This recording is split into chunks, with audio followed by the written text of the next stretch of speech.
Здорово, братва. Сегодня мы поедем в театр там какой-то. Меня друг позвал. Сейчас его встретим. И уже поедем. Включусь, когда будем там.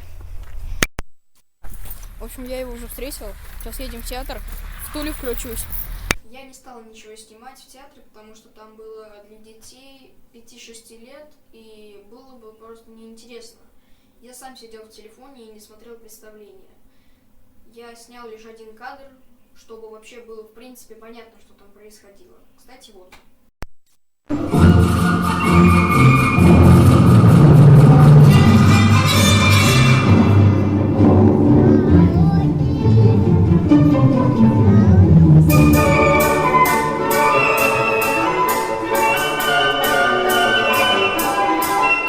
В общем, спасибо за просмотр. Не забывайте подписываться на канал, потому что для меня это очень важно, потому что я только развиваюсь. Можете не ставить лайк, просто подпишитесь. Спасибо за просмотр.